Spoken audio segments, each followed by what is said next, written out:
Do you think majority do or don't smoke? The successful ones don't. You're moving the people into the positions that you think they should be in, instead of taking the business and putting the people into the right positions that the business needs. It's so easy for us entrepreneurs because we work hard, right? We're disciplined, we're consistent, we just grind all the time. The problem is most people know how to sell you on day one, but when it comes to day 125, they go back to baseline. Most people average at least about 2 hours a day on Instagram. It is 1 month of your life consuming Instagram on Instagram. Not even talking about Facebook. I'm not talking about YouTube and TikTok. Only Instagram. Most people average about 2 hours a day from what I've seen. My saying now is, hire slow, fire fast. What's up, everybody? Welcome back to the Undeniable Podcast. It's your boy, Danny Klein. We're back in the studio. My boy, Steve, hooking it up with the setup today. And we're back at it. I got my boy, Steven Herring here. And excited just to chop into it. This dude has a couple of different businesses.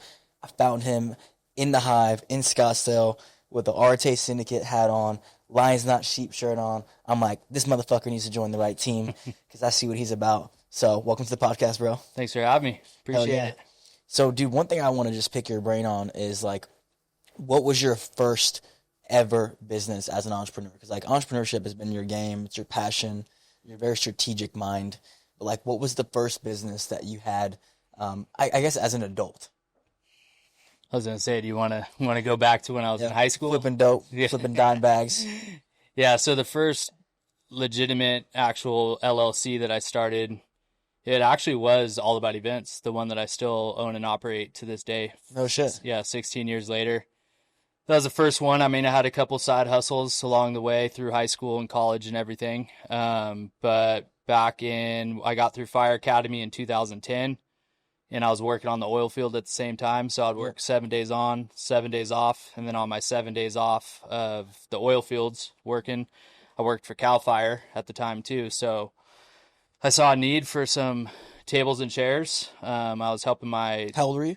41 years old, dude, trying to keep up with all you young bucks these days. So yeah, I just got 2 kids. My son just turned 13, Hudson. And then my daughter, Haven, just turned 7 in May. Been married to my beautiful bride for 15 years now. Been together for over 22 or 21 actually. Yeah. So yeah, she's been sticking by my side since I've been growing up, So yeah, I own and operate 6 different businesses right now in 3 different industries. Okay. Ranging from the wedding and event space to the health space and then the legal cannabis industry back there in California. So just dope, shaking and moving, dude. Yeah, dope. For real, actually. Moving dope. All right, so All About Events, you've been running it for the last 15 years. Yep. Is All About Events Willow and Oak, so Willow and Oak is the estate that All About Events is at? Or kind of talk me through that. Yeah, 2 separate companies. So All About Events is the wedding and event rental company. Yep. So we supply everything from large-scale tinting to tables, chairs, dance floors, staging, china flower glassware, everything you need for a wedding or large-scale event. Yep. So that's separate from Willow and Oak. So Willow and Oak is actually a wedding venue, 65-acre ranch in Creston, California, to where we actually host brides and grooms and private parties and events out there. Sleeps 22 on the property, 3 different houses or 2 different houses in an apartment on the property. So that's Willow and Oak. So those are the 2 in the wedding and event space. So 15 years ago, you started All About Events. Mm-hmm. Talk to me, how's that been? What's that been like? And how difficult was that to really get that thing off the ground? Yeah, so I just started, I saw a little need. I was 21, 22 at the time, helping my friend's dad at the time get his house ready for his 50th year birthday party. Yeah. Doing landscaping, and a local rental company came and delivered tables and chairs. I unloaded the whole truck for him. I signed the bill, and at that time it was $1,100. I'm like, holy shit, $1,100 for these shitty ass plastic chairs and beat up umbrellas, So started researching it. It wasn't even Google. I think it was like Internet Explorer or some shit. Oh yeah, it was the Fox browser. Yeah, dude. Yeah. So found like a chair and table distributor down in Long Beach, California, and just drove down there blind. Ended up buying 200 plastic folding chairs and 20 round tables. Slapped a decal on my white enclosed trailer. At that time, it was in 2008 is when I started Party Partners Rental LLC was the actual name at that time. So like I said, on my weeks off from the oil field, I would go deliver tables and chairs to little backyard parties and quinceañeras and everything. And then all the money that I would get from that, I would just stack into the business, start getting new tables, new chairs. Yeah. And then, yeah, fast forward 15 years later, and we have 30,000 square feet of warehouse space and 50 employees and 10 trucks. And That's sick. yeah. What do you think the biggest lesson that entrepreneurs need to learn earlier on, or that you wish would learn earlier in their season that they just always just look past? It's really getting your structure and your foundation built, you know? It's so easy for us entrepreneurs because we work hard, right? We're disciplined, we're consistent, we just grind all the time, right? And so to get your head pulled out of the business and start actually focusing, you know, miles ahead rather than just the day to day, it took me 7-8 years to do that. And it wasn't When you say like foundation, like are you talking financially? Is it like mentally? Is it everything? Like what does that foundation mean to you? So foundation, I would say like the systems put in place. So SOPs, job roles and responsibilities. Yeah. You know, your org chart, organizational chart. Once you start hiring people on, it's really hard to build that as you go. So the sooner that you can get your head wrapped around like, okay, You need everything to flow right. Yes. Because then you're like trying to piece it back together or move people positions, and it kind of shakes. Yeah, because once you start building a company and you have all these employees that have been with you for 5 years, and now you build that org chart, you know, the saying is like you want to always find somebody for the right seat. So instead of taking people that have already been with you for 5 years and kind of stuck in their ways, you're shifting those people into positions that you think they best fit, to where they aren't the best person for that position, you know? So, and it's a hard thing to do. You never think when I start this business, I'm going to have 55 employees. You said something that's pretty good. You take the people, so let's say you have 20 people, and then you start to formate the org chart and some of these things. You start to form it, and you're moving the people into the positions that you think they should be in, instead of taking the business and putting the people into the right positions that the business needs. So, AKA, you're shooting the needs of the people and not the business. Then you may have 5 guys that have the strength in this role, or don't have the strength in this role because you've worked around the people and not fulfilled the business's needs. Correct. If that makes sense. Yeah. That's a good point. That's a really good point. We've been guilty of that. We've done that before. It's because you're like, well, let's move him around. We want to keep him. We don't want to let him go. He's been with us, but there's no real need for the position because you didn't have the strategy of who are we going to hire next, who needs to go, what needs churn, etc. Yeah, and it's every business does it, right? Because when you're building, you're hiring friends and you're hiring this person, and now they've been with you through the build, right? Yeah. And so once you actually get everything organized to where here's the org chart, here's all the different positions that I truly need, and you truly need maybe 7 top line, you know, on your leadership team, and you got 10 or 12 men or women or guys and ladies that have been with you. Now you're trying to plug them into these positions that you need to fill, right? Yeah.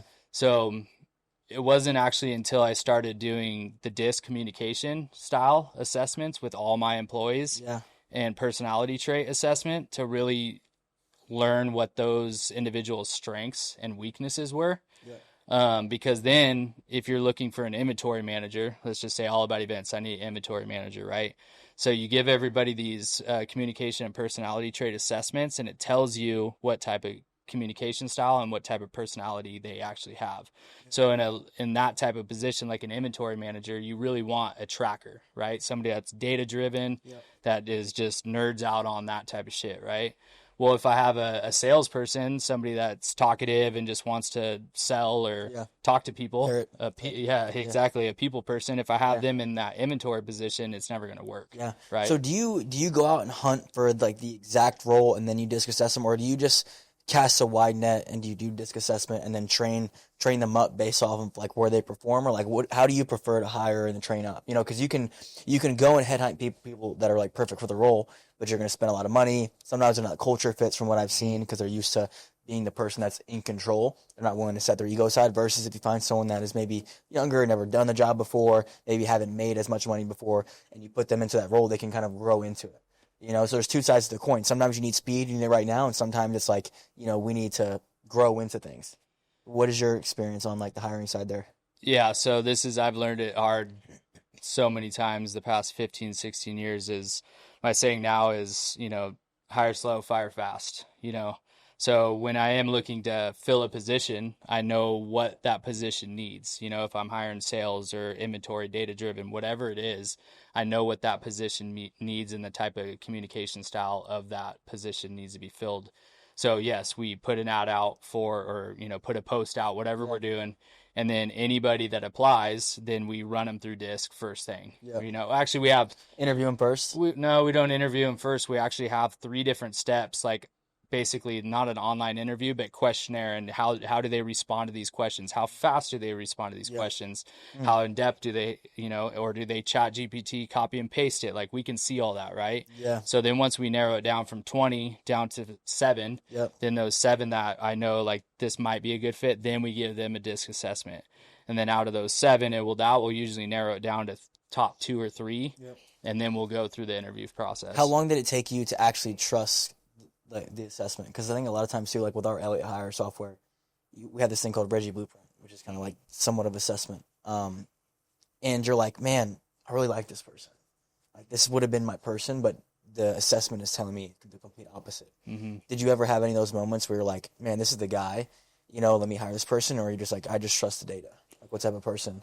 Yeah, I trust the data just because anybody that's filtered in has that communication and personality trait for that position. So then it's, when we sit down, and honestly, I don't do the hiring anymore because I like everybody, you know, I see the good in everybody to where. Sure. I think that's a lot of entrepreneurs that are like the founders. They're just like, fuck it. You know, I didn't know what I was doing when I started. You don't know what you're doing. You sound hungry. But the problem is most people know how to sell you on day 1. But when it comes to day 125, they go back to baseline. Yeah.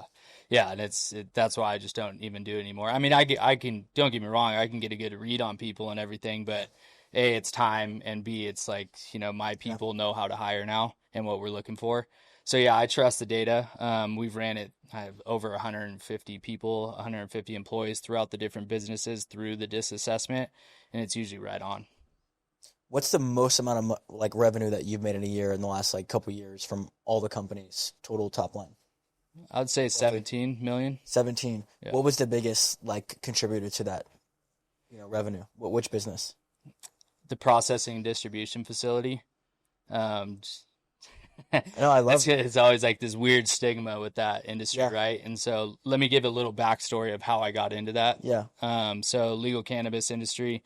So in 2020, when everything happened with COVID, all my other businesses got shut down. Yeah. So what I started doing at that time is my county, or the county I live in, started opening up for cannabis licenses. So I identified that. I saw that coming. I had friends in the industry. They were very good cultivators, very good growers, but didn't know shit about business.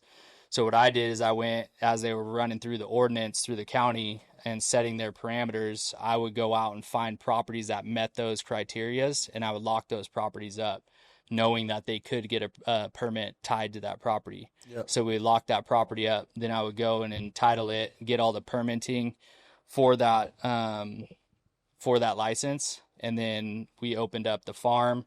And then we opened up the processing and distribution facility. What I identified early on is it was a gold rush, right? Once the cannabis went from medical to recreational, it was like the modern day gold rush. You know, but everybody went to cultivate because California was first. One of the first. I don't know exactly. No, it was Colorado. I think Colorado. Yeah, Colorado. Colorado, and then California was like top 3. Top 3 for sure. And then I remember that. I was in high school, I think. Yeah, so what everybody did is they went and started cultivating all this product. Well, the problem was they didn't have enough processing space. So processing means... define processing, yeah. So processing is where you, after harvest, you hang the plants, you dry the plants, you trim the plants, and then you package the plants. Well, in order to do that... How long does that take? It's usually a 12 to 14-day process, but it's the equipment that you need to do that. So... Our facility is a 10,000 square foot wide open facility with 7 dehumidification systems. So it actually pulls all the moisture out of the plant. Yep. And that's the cure time. And then we have 25 tons of AC in that because you have to keep it at 65 to 70 degrees max at all times, no matter how hot it is outside. Mm-hmm. So I identified there's all these farms coming up. I had this building that I owned that actually happened to be in the green zone in San Luis Obispo County. What's the green zone? Green zone was where that was like the only spot to where that type of activity, cannabis activity, was allowed. Got it. So Was there any particular reason, or they were just like, we want y'all over here in the corner? that's kind of basically what it is. Yeah. Yeah, Got that's it. basically that's how they formed the but with environmental crap and all this other stuff. So I identified the gold rush coming. Well, back in the gold rush days, who made all the money? Not all The green rush. it was called What the they green call it? rush. Yeah. But I tie it back to like the actual gold rush when people were going after gold. So who was making all the money? Was it all the miners going after the gold? Or was it the hardware store selling picks and shovels? Ooh. It was the hardware store selling picks and shovels. That's a bomb right there, Yeah. bro. So That's a bomb for anybody picking that shit up right there. So then I identified that, and that's why we built out the processing facility, because there was so much product being grown, but not enough facilities to dry it. Yeah. So that's how that took off. And the first 2 seasons, they were bangers, because like the whole 2 seasons is 2 years. 2 years. The first 2 years, and I was in the facility 16 hours a day, figuring out what we're even doing, right? Like, how do you dry 65,000 wet pounds coming in on a weekly basis, for learning humidity levels and temperature levels and dry levels, and just learning so much shit, to where I was in there 16 hours a day figuring all this stuff out. So it's expensive mistakes. So, dude, like, oh, let's turn it down 2 degrees. Oh, shit's dry, and you're or wet or whatever. Yeah, you're literally the final touch, and you either. There wasn't that much out there other than the Reddit bullshit talking about what to keep it at, closet guys. Oh yeah. There was no like real scientific, at least published. People probably knew, but it just wasn't out there, or they were just pushing it down. They knew on small scale. So like we used to dry in C-trains containers, 40-foot containers. Yeah. So we knew like the trellising system, but on a tiny scale, right? That was we'd probably do 4,000 wet pounds in these containers. So you bring that into mass scale, 10,000 square foot facility. Yep. Now you got to figure out all the airflow, the ACs, the DHUs. But we had the idea of, and we knew the parameters we needed to set, so we had to hire the engineers and the HVAC companies to build it all out, to spec it out perfectly. Yep. And I overbuilt everything. I didn't need 25 tons of AC. I mean, that was a $400,000 system. Yep. I didn't need 7 dehumidification systems. I needed 3, but I didn't, because we're the last touch, and like we're either going to make it for those farms or break it. Yep. So I invested very heavily into that one. But the first 2 seasons, they were great, and now that the state has understood and realized the taxes that they could make and the over-regulation that they've done and the red tape, it's a struggle for sure. Yeah. Do you think everyone's really feeling that? For sure, 100%. Walk me through like the last thing that happened. You had everything ready to go. It was trimmed up. And then because the processing facility is shared, there was some situation that went on, and you had to dump a couple 100 pounds. Oh no, so on the farm. Yeah, on the farm. On the farm, we didn't have enough processing space because I was building out my facility. It was like transportation or something. Yeah, so I'll tell 2 stories because we lost over $2 million between the 2. How many pounds is that total? The farm, we mowed down 2 acres. 2 acres of cannabis. Well, like when it's ready to harvest and ready to go. And that took what, 6 to 9 months? No, it took a whole year. An hour. Oh, to grow? Yeah. Oh yeah. It took we fucking mowed that shit real quick. AI, dude. Yeah. AI weed. No, yeah. So you plant in June and you harvest in September, October. Yeah. And these plants, they were great. They were perfect. But yeah, we just didn't have any place to process them. So we literally mowed down with a skid steer 2 acres. I feel like you get to live every 17-year-old high schooler's dream. Just fucking trapping on a wide level. I feel like every moment, some dude, at least for me, it was just I went just pushing pounds. I remember seeing a guy, we're at this thing called Beach Week in Myrtle Beach. When you graduate high school, you take everyone down on the East Coast and you go down to Myrtle Beach for a week and just party every single day. And we had 5 schools down there. And this dude pulled out a pound. And I was like, oh my God. That's a pound. Yeah. I'm like, how did you get that? It's like $1,000 or whatever. Oh yeah. I don't even know how much a pound is. And I was just mind blown because I'm used to buying like 3.5, you know, a little QP was like crazy. Dude, I smoked so much weed back in the day.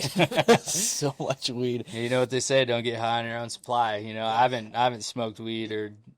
Do you think that most people that run like anything in the cannabis industry, let's say on like your side, do you think majority do or don't smoke? The successful ones don't. Yeah. And I don't want to say that just because they smoke weed that they are unsuccessful. Yeah. It's because there's just so many nuances in that industry and such a fine profit margin these days. You have to be dialed. You gotta be slow. No, you got. I mean, like you can't. This isn't the type of work like I don't like. Let's say you're like editing, you know, like content. Like you could probably chill out and like edit some stuff and be in the zone and shit like that. But I feel like if you are running a business, looking at numbers, lots of stressful shit and a lot of decisions, I just feel like there's no way that you can be stoned off your shit, smoking a blunt, unless you're a Snoop Dogg, and being like, let me make all of these best. I got to make 15 decisions in this hour that are critical to the fucking business, and I'm gonna make them while blowing a blunt. Yeah. Like for me, I blow a blunt, and I'll be like, dude, I would be like, oh fuck, am I gonna closet with a blanket, like covering up? I'm like, dude, I feel like I'm about to get arrested right now, even though it's legal. Like I would still feel like paranoid, like paranoid as shit. Yeah. I'm like, oh. There's a whole controversy with modern weed now being like 10 times more of a... Oh, they got this shit on a whole nother level now.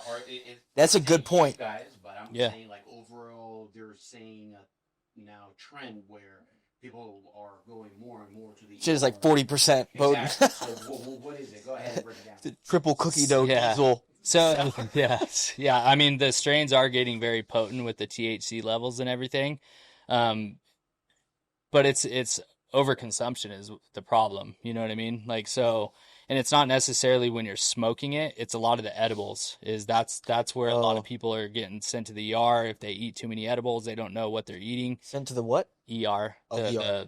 The hospital. Yeah. I mean, I personally don't know anybody. I mean, you see it all over the news, but like I don't know anybody that's ever been. Bro. Yeah. But it is very potent these days. And, the gummies and the edibles, like that's where you can get yourself in trouble, like not knowing how many milligrams of THC's in it, eating too much, or it's mislabeled. So it's not like there's some sort of practice on the back end where they're just putting the flower on steroid kind of deal. No, because I mean they have it down now to where their strains are very powerful and like, you know, they get it to through science. Yeah, through cloning and through you know, just the years of studying the plants, finding the best strain, the strongest strain. But there's only so much THC that a plant could have, you know? And so when you're smoking, like you're not going to smoke yourself. I mean, yeah, if you take a hit of some really strong stuff and you're not a smoker, then you might trip you out a little bit. But like I said, it's the edibles where that's where it really gets you in trouble, you know? Yeah. Let's flip this and let's go to like the good side of health. You have a gym called Gain Station that you just opened up. It looks legit that I'm excited to go and smash. I've been wanting to come and see it. Walk me through that project. Put a couple $100,000 into it. It looks super legit. You got the brown leather through everything. It's my idea of like what I would build as a gym. You know what I mean? So like walk us through that project. What made you want to go and start a gym? You got all these other businesses. Like what made you want to go and start the gym? Yeah, so I used to own a CrossFit gym from 2018 to about 22 once I got it out of COVID, got out of that industry at that time. My wife, the way we got into the gym space this time was my wife was running the wedding venue. So she's doing all the tours, all the bookings, all the communication with the brides and grooms. And she was just burnt out on it, you know, and I could tell she was just in a funk, you know, like just not stoked with what she was doing. So I had a conversation with her, multiple conversations with her. I'm like, you know, you need to find something that you're passionate about, you know, something that you fill your cup. You don't need a 9-to-5 job, but you don't need to be doing this shit, you know, like do your tours, close the deal, pass it on. So you need to find something that like you're passionate about and that you would be stoked to like do, you know? Yeah, so sure. we're actually getting a couples massage, and after the couples massage, we get in the truck, and she's like, I want to open a gym. I figured it out. I'm like, fuck, of course, a fucking gym, dude. Anything but like huge buildings and machinery. Yeah. So yeah, that's how. Stroke $500,000 up front. Yeah, You know, it's not like, you know, we can't open like a fucking med spa or some shit. I was hoping like, can't you pick up crochet or some shit, you know? Yeah, you thought we were going dog walking or some shit. Yeah. So she wanted to do that. She had the vision, you know, gain station with the trains, the color of the facility. The one thing I was stoked on and we agreed on is like if we do this, when you walk into this facility, I want it to look like a Range Rover dealership. You know, that's where the brown leather came in, the black. But yeah, that's how it came to fruition is, you know, she was just super excited about it. And she runs the day to day she's the CEO or COO, excuse me.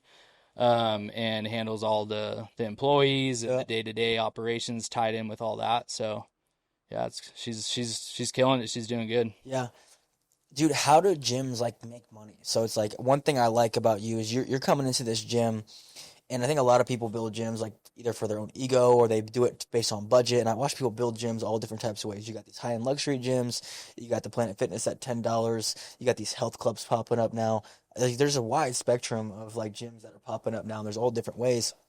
But how does gym become profitable? Like you have all these different centers. You have the CrossFit section, you have the membership, you have the I want to call it the babysitting, the kids center, the kids care. You have all these different verticals. It's like a laundromat. Like you have the vending machine, you have all these different streams of income. So how do you make it profitable? And then also like how profitable is it? Like what type of margins should you expect to run if you have a gym? What do you shoot to have? It's definitely a passion project.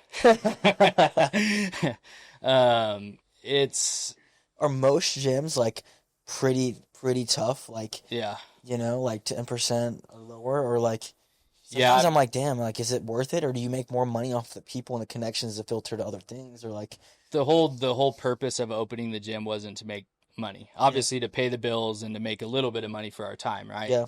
With all the other businesses we had or have. We're making money elsewhere and stuff. Yeah. Obviously, a little bit more doesn't hurt. But the whole idea behind the gym was to give our community, Atascadero, where I actually grew up, a healthy alternative and a cool place for like the youth to go to. That's sick. For us to work out at a dope gym because there's not any sick gyms around there at all. So it wasn't ever about the money at all. But yes, of course, business, you need to be profitable. So we've been in business now for 6 or 7 months, and I'm the CFO of the company. I got it to where it finally cash flows a little bit. So now that's why I'm bringing the Fahrenheit Fitness Recovery and going to bring that over there with the saunas, hot rock saunas, cold plunges, upgrades. Yeah, so then they can upgrade their membership.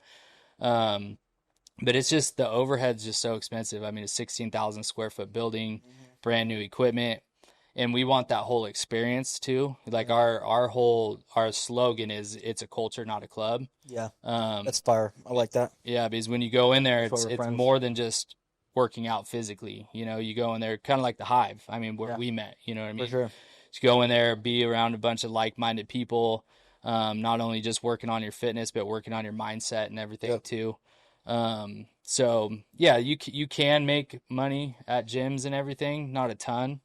And we will make money off of it, but that's, if I went into it with that full intention of just to make money, yeah, I could do that for sure. 100%. I could change some things up and we would be smashing, but that's not the whole idea. It's like, it's more for the community. Yeah. We want to have some, you know, our front desk staff and all of our employees, our CrossFit coaches. Actually, I can't say CrossFit because we're not as a CrossFit. What's it called? What do you say? It's called the box, but it's functional fitness. No, it's called functional fitness. So it's not CrossFit. Yeah, we're about to get censored on YouTube. Yeah. CrossFit. Fuck you. As a brand new gym business owner, what are some of the biggest financial hurdles, surprises you have come across so far? So it's really the equipment selection, because there's so many manufacturers out there and so many brands. That shit is impressive to me, how you can piece out everything, lay it out. Like I think that shit takes so much time. Yeah. And the partners that we brought in, my sweat equity partners, they're really big into the health and fitness. The wife, she competes. the husband. He's a bodybuilder himself, also correctional officer, but him and I put our heads together for the equipment. Like, this is what I want, as like, if I, in my gym, I want these pieces of equipment. And then he pieced in a bunch of other stuff. So the equipment list went from very small to, I mean, we bought, I think, 67 brand new machines, with the full custom turf. And I hear one of the number one advices when it comes to opening a brand new gym is to buy used equipment. Is that true?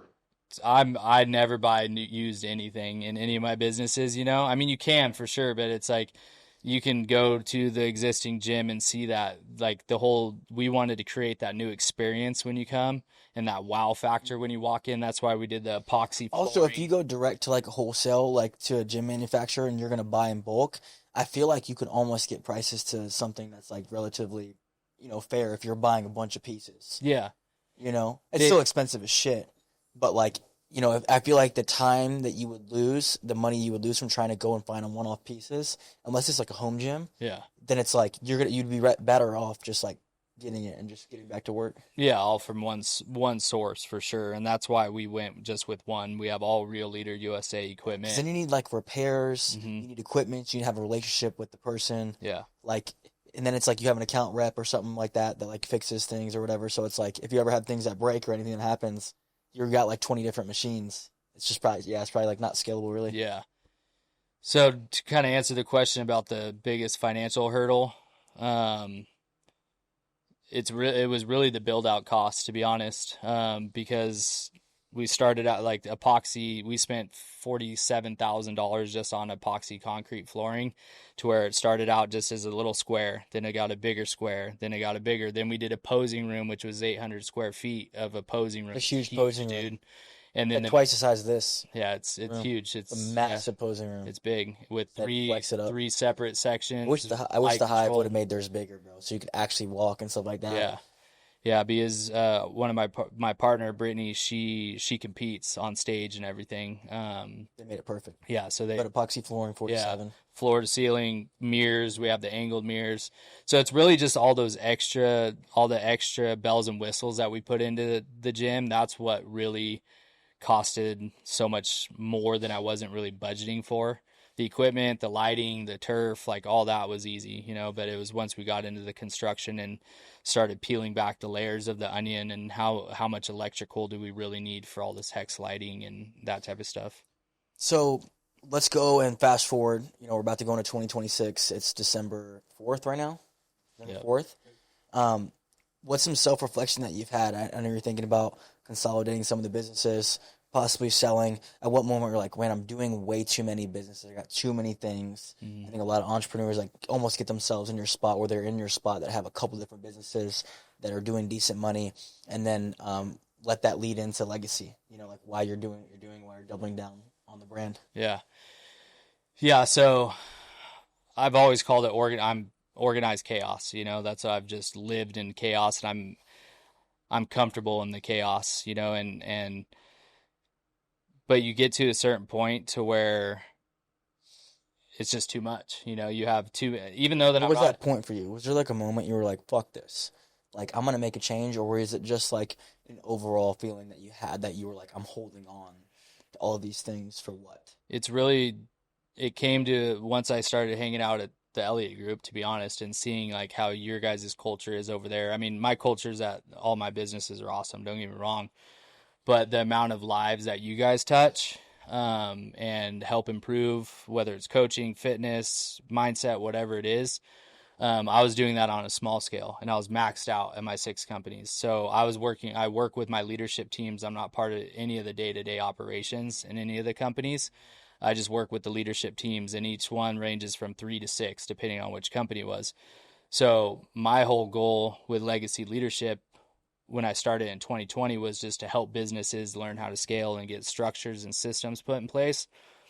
But after seeing what you guys do, identifying that like it's not just helping businesses, you're actually helping humans. Yeah. And the more lives I can touch outside of the 15 on my leadership team, obviously it trickles down to the employees down below and everything. Yeah. But once I understood that the online space, you can cast that net so much wider and truly affect hundreds, thousands, hundreds of millions of people that you guys are affecting.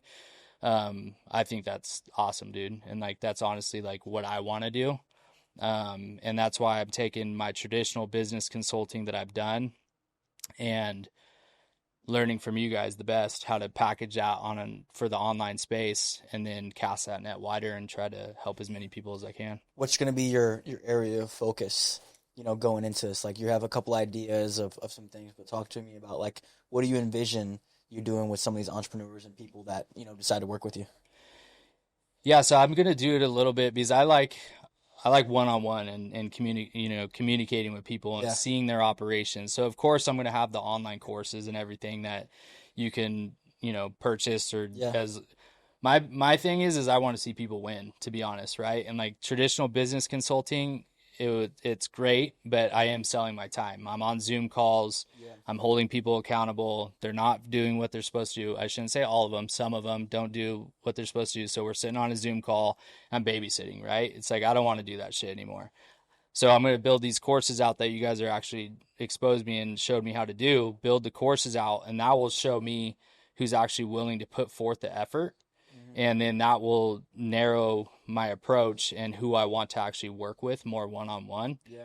And my idea is I'm actually going to fly out to wherever the business is because I want to shadow that business for 5 days. 5 days. Yeah. I want to shadow them 5 days. I want to see their culture. I want to see their systems. I want to see their financials. I want to see the ins and outs, the good, the bad, the ugly of that business, and just be a shadow, and be a fly on the wall and just shadow everybody and see how it works.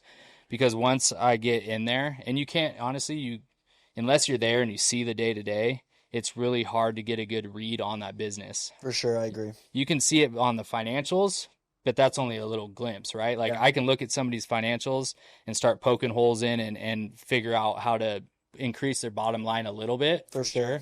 But once I get in there and actually see the operations, because things are good or bad by comparison. So it's like, you can walk in somewhere and people are like, oh yeah, we're doing pretty good. Like we're pretty solid, but they don't know what they don't know. And you come in and you're like, dude, you are not doing good. Mm-hmm. Like industry standard is like, you're at like above average, but we have guys that are doing 3X because of this, this, and this. Or it's like bar rescue. Mm-hmm. You're like, dude, just because the table flows this way, no one ever comes to the bar. But people don't know what they don't know. Mm-hmm. And they're just like, well, I'm making good money, but it's like, that's relative to you, not to what's actually available in the world. For sure. Well, and it's so easy to do as an entrepreneur. You have your head down, you have your blinders on, you're grinding, dude. You're building this thing and it's working. It's making some money, you know what I mean? But once you actually are able to pull your head up and see, for an extended period of time, not just a week or 2 weeks, it's like once you're able to live up here and really see how everything's functioning, then you're like, holy shit, like I could do better over here. I could do better over here. I can, I thought this was efficient in the warehouse, but now I'm watching these and watching the numbers and paying attention to labor rates for the past month, and we can be way more efficient. So that's why I think it's so important for coaches or consultants or whatever your title is to really like get in there and see like how that business operates. What's a hole that you see in the coaching industry? Because you've talked to me about this before. Like a lot of these guys, the online coaches, they're out there, they're printing cash, and they're on Instagram selling on DMs, but they got no systems, no process, zero tax setup, like no planning. What do you think that you're going to be able to do to come in there to be able to tighten these guys up to actually run a real business and not be these influencers that just are selling over DMs, but really have a structured business that they can plan out, and actually sustain? Because some of these guys think they have a real business, but they're one strike ban away from being totally fucked. Yeah. And that, for sure, 100%. And I know quite a few influencers that crush it, right? They do. They're making a lot of money right now. But my one thing I always say to them, because I try to help them, hey, how's your LLC set up? What's your tax strategy? You just paid $200,000 in taxes last year. Like you need to get ahead of that. You need to start buying assets. You need to start buying real estate or whatever that case may be, because just because they're printing money right now, my one thing I always say to them, what happens when the internet goes down? And you're not making that fucking 200 G's a month, dude. And now you have this car, you have this, you have all this shit and all these payments because you didn't strategize correctly. And the internet goes down for a month, like what are you going to do? And none of them have an answer for it. So that's just on like the online coaches side, like to where I've helped quite a few like set up their LLCs properly, find, legit buildings to buy, that actually will cash flow them money right off the bat, but it's a long-term depreciable asset. Yep. Not going out and buying trucks, at the end of the year.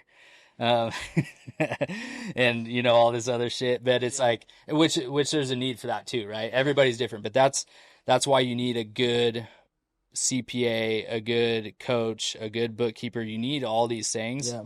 And that's what I identified early on in my business is I'm not a professional CPA. I'm not an attorney. I'm not a bookkeeper. I'm not a I was going to say, like, to add off that, like, what do you think the first 3, like, maybe 2 or 3 key hires or things that you would need to have set up as soon as you start making money? Let's say $50,000 a month. That, like, if you don't have these 1 or 2 things, 3 things, that, like, you're off to a really bad start. Bookkeeper, CPA, and now a content creator. Before content creator wasn't a thing, when I first started out in business 16 years ago. But a bookkeeper for sure, like somebody that will do all your We're books. in 2020. We're in 2026, dude. Bookkeeper and content creator on the same fucking page. Yeah. What a cool world, bro. Yeah. You know what I mean? It's what a cool world the to be. truth, that's to get your name out there, to get your brand out there, you have to be relevant online or on social media and online on the internet. But those 3 things, bookkeeper, number 1, 100%, get yourself out of those books. I have literally never done my own books from day one. Never have, never will. Yeah. And then a good CPA, because once your books are in line with that bookkeeper, then it shows your actual true financials, how much money you're making, how much money you're losing. Then that CPA's job, certified public accountant, is to strategize how to minimize your tax burden as much as possible. A real tax strategist. People don't realize a tax strategist is not like an accountant or a bookkeeper. It's somebody completely different. Yeah. Talking about social media for a second, I have this feeling that social media is going to go in I don't know what direction we're about to go in with social media, but I feel things changing. I feel the platform's changing, the algorithm's changing. You have AI. Are they going to allow these AI people to run? I have a buddy named Nick, and he's like, I don't do any of my content anymore. And he just has AI that runs, and the shit's performing better than his own content because the algorithm knows what works and what doesn't, and he can pump out endless amounts of reels, but it's just AI. Like, at what point does shit get old where you're like, this is not fucking real? Like, at what point? So it's like, where do you think that social media is going to go?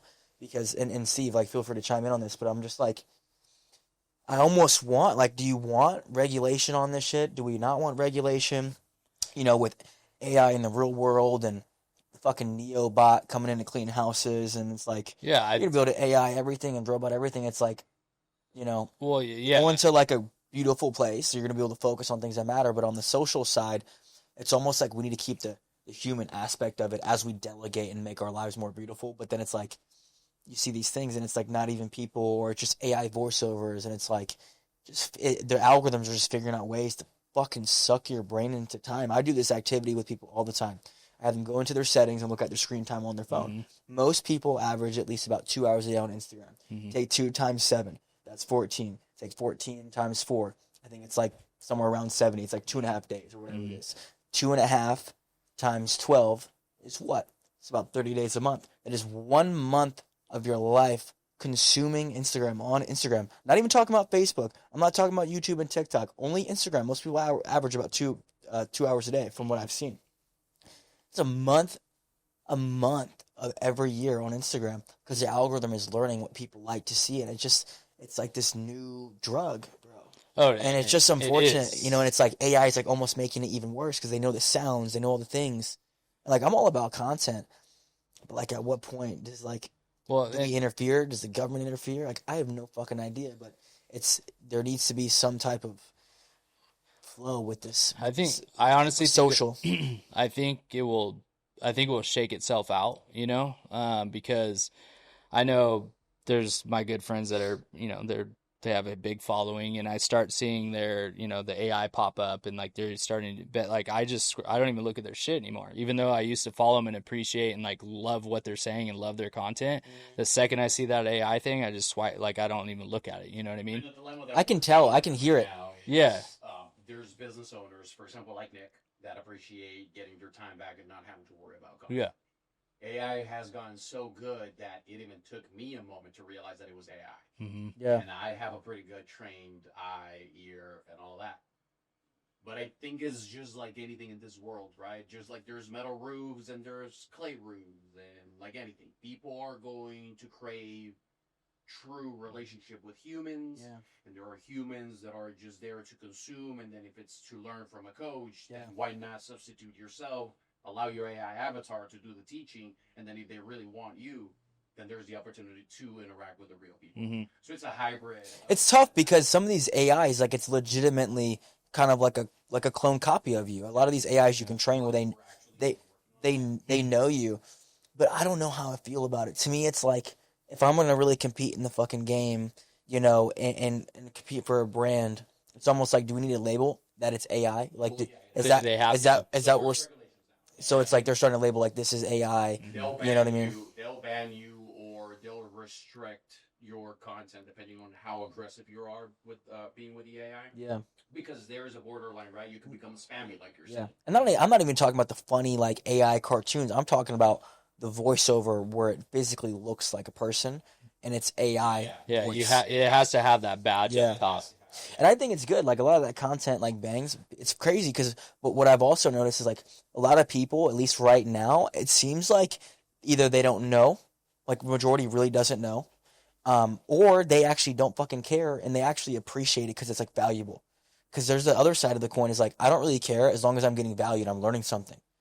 And then the other side is like, well, I want this to know this is like a real brand. So it's like there's two sides of the coin because people just want that quick fix. And if I get a piece of advice that's better than Steven from Steven's AI, does that make Steven more valuable? Does that make me want to, like, because they associate it?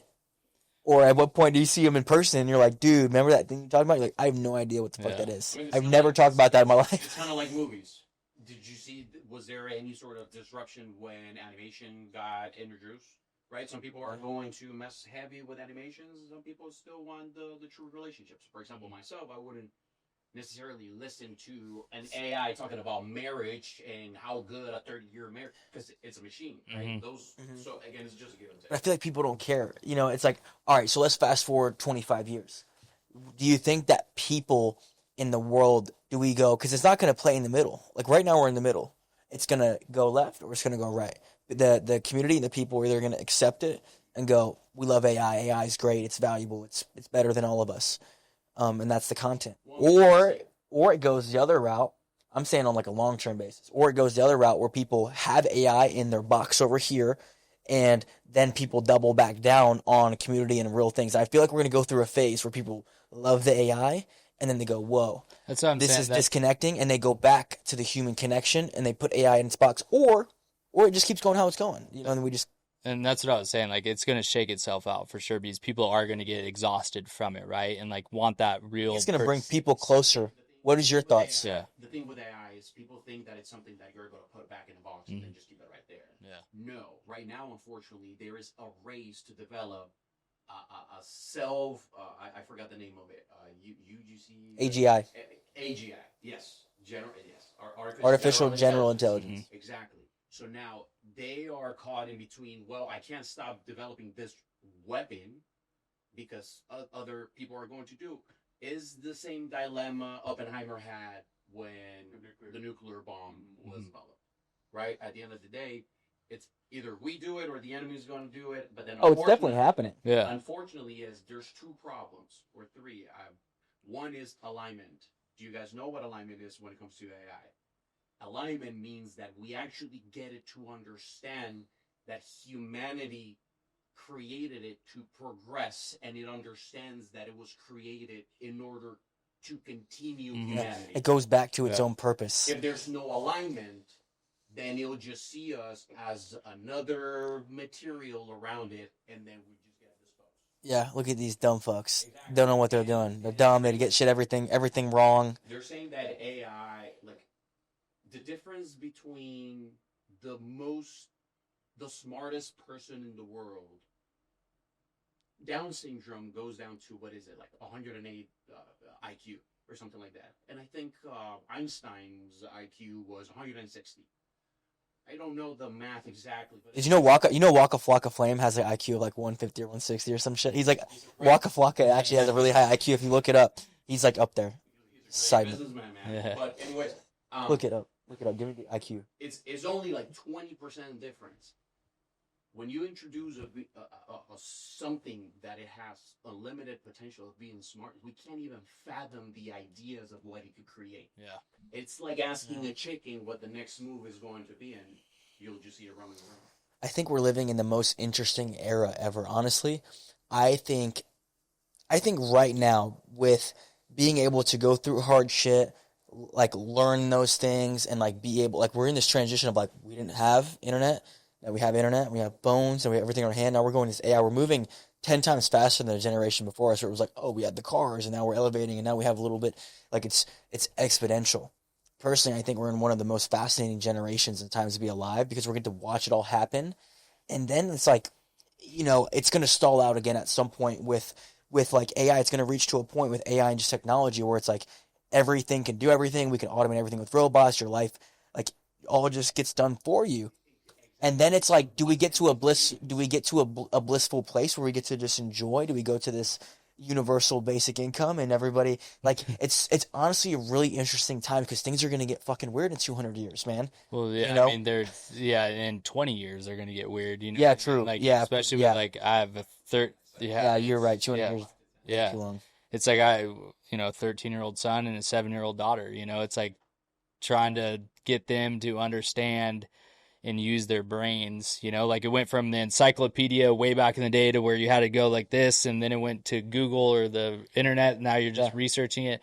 Now you're literally just talking to ChatGPT, and like these kids are doing that too. Driving is going to be banned in like 10 years. Goddamn taxi. We are seeing, Mhm. right? College, we are seeing that is not necessarily much needed, and that's the conversation that I have with my wife. I have 2 baby girls, and I tell them, you do realize that by the time they hit high school, more than likely, what we know is not going to be the same place. Oh yeah. Yeah, I didn't think about it like that. Yeah, it's honestly, it's an interesting thing to think about, and it's so wide and vast to where it's hard to wrap your head around because we see how fast it's moving and how advanced it's getting. Are you utilizing AI in any of your plays? Yeah, not my brick and mortars, not my businesses and stuff. Not the main companies. Mhm. I mean, of course, with like automation on emails and just administrative tasks, for sure. But no cool shit with mixing strains with cannabis or anything like that. yeah, no, I mean, we're not. We actually developed a software program called Cflow. It's an app. That shit's gonna be dope. Yeah, so that's the only thing that we're really utilizing AI for right now is it's called Cflow. So basically it's a inventory and labor tracking software and app that we created from the ground up. My business partner that I brought in, he coded the whole thing himself. I worked in the operations, showing him what we needed. So the extent of AI, that would be like the most used for sure, is the development of that software. And that's going to be like an industry changing. So software developed with AI assistance is what I'm understanding. Correct. He coded everything, but now that he started coding it 2.5 years ago. So what is the gap that you're identifying that pushed you and your business partner to fill that void? Just more of on his side, on the coding side for the AI. Oh, are you talking about with the software itself?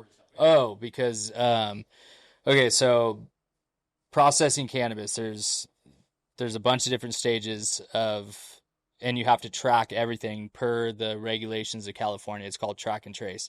So every plant has to be tagged. Then once you chop the plant out of the field, it has to track it all the way from the field, from seed, all the way to the end product, right? So that way there's no shit going out the back door and everything like that. So you have to track it when you cut it, wet weight, then you have to weigh it again when you hang it, then you weigh it again when you drop it and it's all dried out, then you weigh it again after you cut all the buds off and buck all the material off, then you have to weigh it again after it goes through the trimming machine. So there's 7 different stages that you have to keep track of that inventory all the way down the process. Along with that, you have to know how much labor that's taking too. So we were just using spreadsheets, like, okay, this many plants came in, we weighed it, this many plants came out, or this many pounds came out. This is how many people were working on it. This is how many hours it took, so on and so forth. Now, it was a nightmare for sure. And that's what I told him. I was like, we have to create something, dude. So now it's literally a QR. You have it on your phone. It's a SKU. So it comes in, it prints out all the labels for the wet product coming in. Carlos, my facility manager, scans it, picks all the employees that are working on that activity, hit start. They start doing it. Say they're hanging product. They hang the product. It takes them 6 hours. Stop. Yeah. I mean, to me, it sounds like a CRM for weed shops. It's basically what it is. And at any given time, our clients can say, call me and say, hey, where's this one strain? How far along? How long is it going to take? And we know how long now that it takes to hang, how long it takes to buck, how long it takes to run through the trimming machines and then hand trim it. Because before it's like, I'll be done in 3 months. I don't fucking know, you know? But now it's like, if you want us to move to that strain to get from it's already bucked to get all the way through the trimming machines and hand touch, it'll be 16 days if I have 35 people on it. Do you want it done? And they say, yeah. And then we fucking go all in on that one, you know? So it takes that guesswork out. And if a client is like, hey, I need 200 pounds trimmed of this strain, then we can designate exactly how many people we know rather than taking the whole crew and pounding it all out. Then we can just take a section of them, like 10 or 15 trimmers, whatever. If they want it in a week, move that many people over here and let the other employees continue to work in what they're doing. So what I'm understanding is, for example, from your shop or your fields, the shops put in their order, I need 200 pounds of X, and then you just get it going and then send it out? So it's a little bit, yeah. So basically the farms licensed farms bring us product, or we go pick it up, right? Which is crazy. You're talking about like a pound. It's like we're literally driving up and down Highway 101 with like semi reefer trucks of weed. It's pretty fucking call him Future, cause push a P, bro. So they bring their product in, and we know it's a 12 to 14 day dry time by the time we hang them, and then we start bucking. The bucking process of actually getting the buds off of the sticks, that's very time consuming. It's a lot because we do have machines where you can pull it through and it blows up all the weed. So we don't do that. We do everything hand. So once we get it all bucked down and they have 10 different strains, we'll usually do like 100 pack samples for them, get 100 pounds trimmed up and send it to their distribution facilities, theirs down in Los Angeles or San Francisco. That way they can test the market, and then they can know within 2 weeks, hey, the candies are fucking flying off the shelf. We need 600 more of those. We'll put all your attention on that one. So then we can. A lot of this like marketing, or is it just like, is it really based off of like the smokers, like the high or the vibe, or like is it just marketing, dude? It's you pack that shit up nice, you put a bunch of colors on it. If it's fucking purple, it's selling like crazy, no matter what it is, you know. The bud or and the pack? Well, no, the bud itself, like these purple. People try to get it to go purple and stuff. Is there any regulations around like doing like small dyes or different things? Yeah, you can't do so. Yeah, you can't do shit to it or what? Yeah, that's the one good thing about regulation is that you're not allowed to use a lot of these pesticides, and it's not pure organic, but it eliminates a lot of the shit that people were boosting their plants with. They look blue and all and huge and chunky and stuff like that. True. There was a lot of crazy stuff. That wouldn't mess with the potency of the plant? It depending on which strain you're going for, I mean, it doesn't dilute it by any means. It's all based off that strain and the genetics. Gotcha. Is what will depict on the levels of THC. It's not necessarily about the nutrients. Yes, you need nutrients to make it nice and really, you know, like the golf ball size nugs and dense and stuff like that. But the nutrients don't necessarily mess with the actual THC levels. That's all in genetics and everything. So yeah, that's just, you know, with the processing facility to track the amount of activities and the amount of hand touches that we're doing and all the different things. I mean, like I said, we have 60,000 wet pounds coming in at one time, and to get that 60,000 pounds down, and we actually know now with that system that we created before, it'd be like, okay, I harvested 600 plants. I'm probably going to end up with 600 finished pounds. Now we know to the T exactly. Once we harvest those plants and get it dried down and bucked, we'll know within 10% of how many pounds they're going to end up with, so that they can project their cash flow, project their budgets, and know how much revenue is coming in. Let me ask you this, bro. So let's say you are staring into a crowd of 100 entrepreneurs, salespeople, and business owners that are really just trying to make a name for themselves, skip the mistakes, jump ahead, and or even like your old 20-year-old self just getting into business. What is the biggest piece of advice that you would give to these people in a couple minutes or less on how to be successful, how to skip the steps? Just one piece of advice that, you've kind of gone through that you'd like to give to those people. It would be to be a lot more disciplined on a consistent basis. Like if I would have been, I mean, like I said, I was working hard, I was consistent, and it's not just at work, it's on your mind, on your body, to where in my 20s, I was 20 years old, I was working hard on the oil fields, building my businesses, drinking beers on the weekend, doing all that stuff, to where that's, if I would have not, or even if I would have done it a fraction of what I was doing it, and like put my health and with my physical health and mental health first when in my 20s, I'd be fucking light years ahead right now for sure. From what I've built from the ground up, bootstrapped everything in my early to late 20s and now almost into my 40s, to where if I would have prioritized my health and fitness both mentally and physically earlier on in life, because that teaches you discipline. Yep. And that's why I do cold plunges every single morning. It fucking sucks. It's 30 degrees in my garage every morning, but that discipline of like doing something fucking hard makes everything a little bit easier once you get into the real world, A lot of how I try to live my life is just solely based off of trying to live a life with no regrets, no matter where I end up, no matter how much money. I just try to base my decisions on like, how can I look up and be 85 years old and go, no regrets, or be 8 years old and go, man, I was really, really proud of, what we did. Yeah. What would you say, like one regret that you've had that if you could go back and change something outside of the lesson that you learned through those things, what would be the one regret if you could go back and change a decision you made, something you did, how you acted, how you moved? What's one regret that if you could go back and fix it, what would it be? There's a lot, like, what's the one that comes right to your soul? Yeah. Good. I want the deep shit. No. I mean, to be honest, like it's Barney bullshit. Yeah, I mean, we talk about proximity right now, right? Like Elliott Group and everybody. It's the proximity, the people you put yourself around. I mean, I grew up I was literally raised in a trailer park. You know what I mean? Single wide. My parents split when I was at a young age. My dad lived over in a 2-bedroom apartment with me and my sisters, and we'd only see him every 2 weeks. We were raised in a mobile home park with my mom. Super hard workers, love them to death. Like they're amazing people, but came from the bottom and worked my way up, and I hung around the wrong people because my parents were working so hard and not seeing, and not ever seeing them, to where just, getting influenced and, thinking the wrong shit was cool when it was fucking ridiculous now looking back.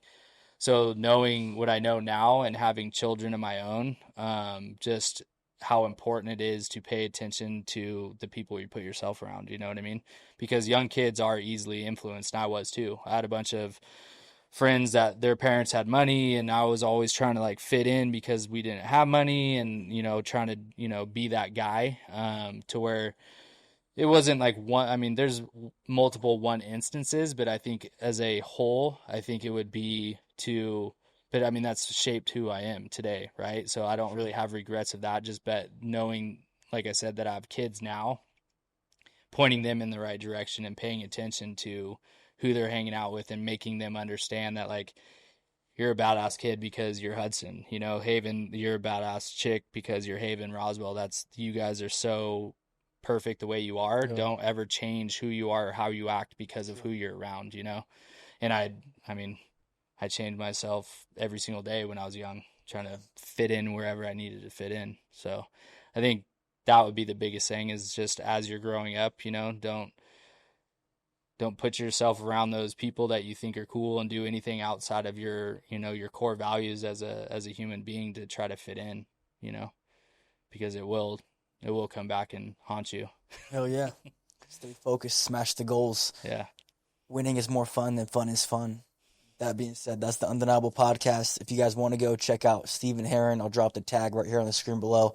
He's building this brand. This guy's a badass entrepreneur, a fucking killer dude, great friend. Really just been like getting tight with this guy and really love his journey. Excited to see what he's going to do. I know he's not going to stop. He's one of these guys, you know what I'm saying, that's coming into this world. And even though he's at this ground level, I know like no matter what, no matter how hard, how easy, wherever he lands on that spectrum of where it's going to be, whether it takes him a few months to pop off or it takes him a couple years, this dude is going to be dedicated to this next phase of legacy of the business consulting and really blowing this thing up. So if you guys want to check him out, Steven, dope dude, multiple businesses, really cool stuff. We're actually going out there to the estate. We're going to hit the gym, and we'll probably go shoot like a YouTube vlog or some cool shit, to document that whole trip. So you guys want to check him out. Appreciate you guys tuning into the Undeniable Podcast, and we'll see you guys in the next one.